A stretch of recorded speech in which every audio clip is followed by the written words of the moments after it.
You can Google it, you can ask ChatGPT, you can scroll YouTube for hours, and nobody's gonna tell you what I'm about to tell you because this stuff only comes from experience.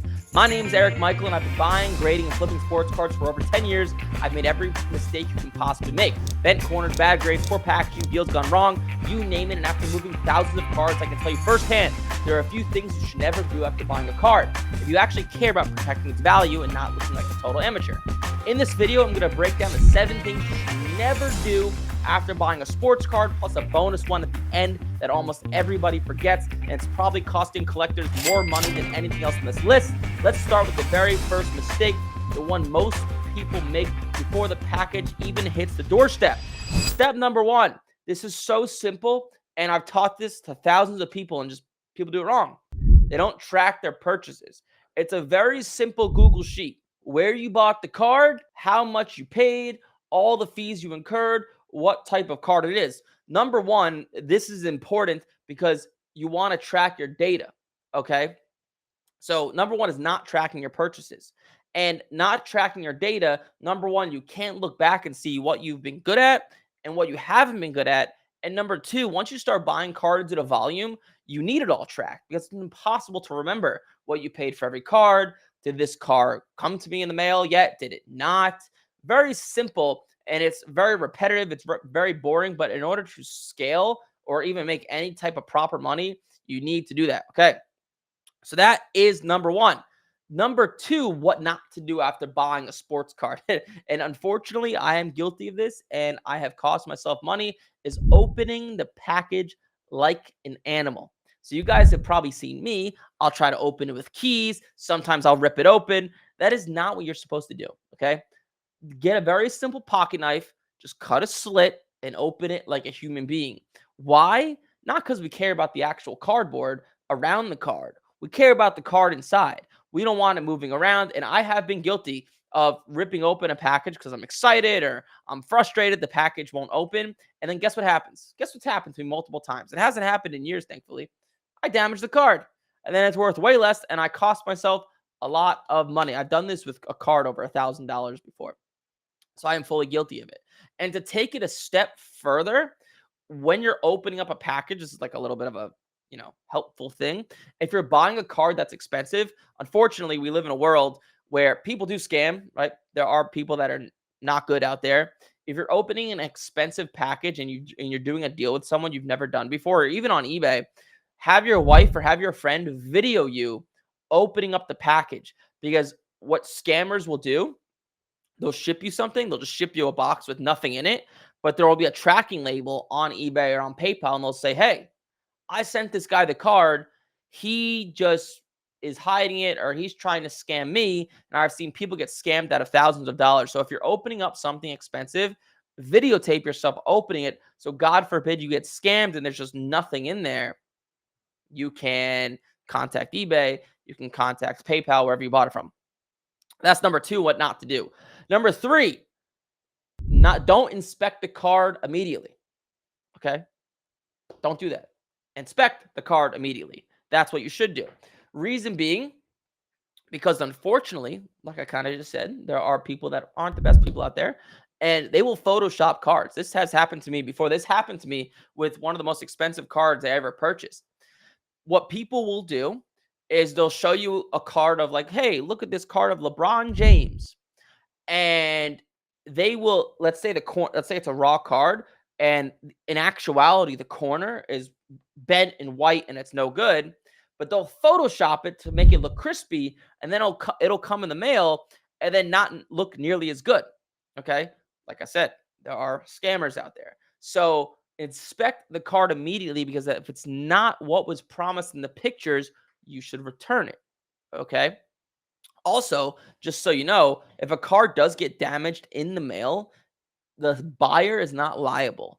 It's the seller, which is why videoing yourself opening up the package is important. So don't inspect the card immediately. Don't do that.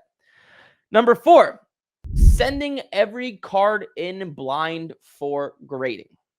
Don't do that. Okay. If you're buying cards and getting them graded, kind of what I talk about a lot in this whole YouTube ecosystem that I'm on, Only if you're good, like 8 to 9 out of 10 cards are really going to be sent in for grading. You're going to screw up. Even me, I've been doing this a long time. I screw up. I buy cards that get in and I'm like, I didn't see that surface damage. I didn't see that corner damage. Look at the card first before sending it in for grading. Kind of goes along with the one I just talked about, inspecting the card immediately. Something that'll help you guys out is there's a product called Kurtz Card Care. It's pretty cool. It's pretty useful. You want to clean your cards, wipe them, because one tiny thing, like a tiny little piece of hair that could easily be wiped off just with any type of cloth, that card might go to a grader. They might look at it and be like, oh, this card's damaged, and give it an 8. Because these graders are looking at these cards at hyper speed, right? They're sending in, or not sending in, but they are grading thousands of cards per day. They're not looking at the card as close as you are and may not realize that's a hair. So give it a nice little simple wipe. Clean the card to the best of your ability. The best product I know of is Kurtz Card Care. So hopefully that's helpful. Number 5, packaging the card bad for grading. Few things to say here. Number 1, just to be a good person and to get on PSA's good side, when you have a card, make it easy for PSA to open up the card because they take it out of the packaging and look at it, right?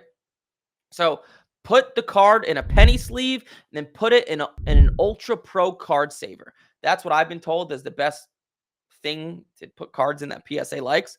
So do that. Make PSA's life easy. Do not put it in something that's just impossible to open, some rock hard freaking thing the cards in.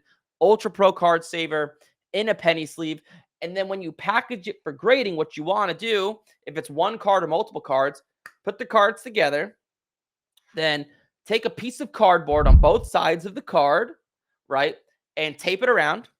Take that piece of cardboard, put it in a bubble mailer, wrap the bubble mailer around it, then maybe put it in another bubble mailer, wrap that around it so it's rock hard. So there's no way any of the cards could get damaged. And then the most common thing to use when sending in cards just anywhere in mail is a USPS priority flat rate box. It's $8 to send each one or something like that.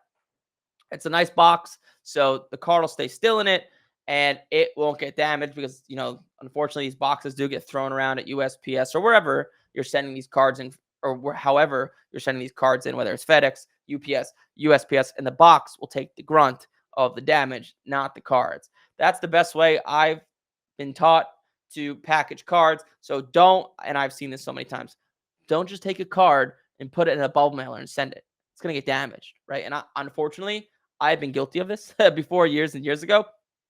So don't do that. Okay. Number 6, what not to do after buying a card is selling it once the season begins. If you've ever heard me talk before, you've probably heard me talk about this a bunch. Most cards go down once a season begins. Right now, while I'm speaking, the NFL season is underway in 2025, and most of the quarterbacks, Bo Nix, Caleb Williams, Jaden Daniels, Michael Penix, they're all down in value. Drake May is up, but the reality is most guys go down in value as you get into a season. So sell it before the season starts, okay? That should be your mindset. So what that means is you should be buying the card in the offseason so you could sell it before the season begins. Don't play that guessing game of, oh, I'm going to buy XYZ player because I think he's going to be great. He might be good, but just most players don't live up to expectations and most card values go down over time. Not all of them, but most. It's just how sports works. And if you want to make predictable money, don't do that. Okay. Number 7, what not to do. And this is more of an opinion, but it's worked out well for me, is just auctioning the card on eBay right away.